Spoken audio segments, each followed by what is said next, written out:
Israel और फिलिस्तीन के बीच लगातार संघर्ष जारी है। दोनों देशों के बीच सालों से मस्जिद अल अक्सा को लेकर विवाद है, जो पिछले कुछ महीनों में और घातक और खूनी हो गया है।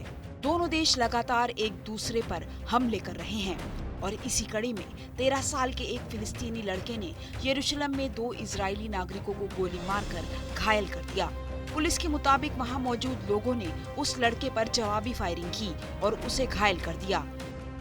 इजरायली पुलिस इस हमले को आतंकी हमला करार दे रही है।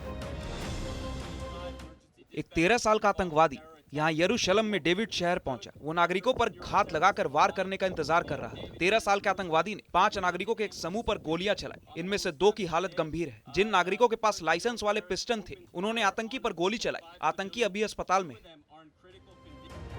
इससे एक दिन पहले एक फिलिस्तीनी बंदूकधारी ने यहूदियों के पूजा स्थल के बाहर अंधाधुंध फायरिंग कर 8 लोगों की हत्या कर दी थी। इन दोनों हमलों को फिलिस्तीन के बदले के रूप में देखा जा रहा है। दरअसल इजरायली सेना वेस्ट बैंक के बाद गाजा में जमकर कोहराम मचा रही है। एक दिन पहले वेस्ट बैंक के जनीन शरारती कैंप में हुई मुठभेड़ के दौरान 10 लोगों की मौत हो गई थी। इसमें 7 हथियारबंद फिलिस्तीनी लड़ाके और 3 आम नागरिक थे। इसी हमले के बाद गाजा पट्टी में आक्रोश भड़क उठा और इजराइल पर 5 रॉकेट दागे गए।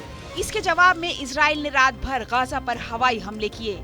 इजरायली लड़ाकू विमानों ने गाजा में हमास और दूसरे आतंकी ठिकानों को निशाना बनाया। इसे पिछले कई साल में वेस्ट बैंक और गाजा में सबसे बड़ी हिंसक झड़प बताया जा रहा है। इस साल कुल 30 फिलिस्तीनियों की मौत हो चुकी है। शांति के अंतर्राष्ट्रीय आह्वान के बावजूद क्षेत्र में तनाव बढ़ गया है। इजराइल की सेना ने 2022 में वेस्ट बैंक और ईस्ट यरूशलेम पर जमकर कहर बरपाया। मिडिल ईस्ट आई द्वारा जारी किए गए आंकड़ों के अनुसार साल 2022 में इजरायली हमलों में 2000 से ज्यादा लोगों की मौत हो गई। 2005 के बाद वेस्ट बैंक और ईस्ट यरूशलेम के लिए 2022 का साल सबसे बुरा रहा। इस दौरान इजरायली सेना ने लगभग हर रोज फिलिस्तीन के शहरों पर हमले किए और आज भी हमले दोनों तरफ से लगातार जारी हैं।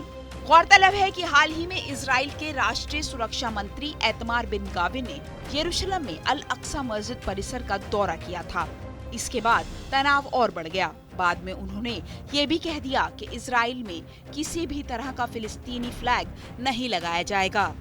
ऐसा करने वालों को जेल में डाला जाएगा और झंडों को आग लगा दी जाए। और अब वो फिलिस्तीनी हमलावरों के घरों को सील करने और घरों पर बुलडोजर चलाने की मांग कर रहे हैं। घर को सील करने के साथ साथ अटैकर्स के घरों को डिमोलिश कर देना चाहिए। पूर्वी यरूशलेम में अभी भी 10 घर हैं जिन्हें गिराया नहीं गया है। उन्हें ध्वस्त कर देना चाहिए। मैंने कहा है कि आने वाले दिनों में पुलिस को अवैध घरों को गिराने का निर्देश दिया जाना चाहिए।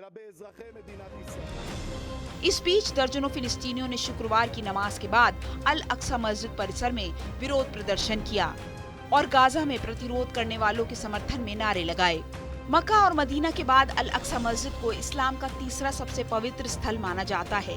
इसे लेकर यहूदियों और मुस्लिमों के बीच लंबे वक्त से विवाद रहा। इस स्थल को दोनों समुदाय धार्मिक लिहाज से काफी अहम मानते हैं। मिडिल ईस्ट में ये संघर्ष कम से कम 100 साल से चल रहा है। यहाँ वेस्ट बैंक, गाजा पट्टी और गोलन हर्ट्ज जैसे इलाकों पर विवाद है।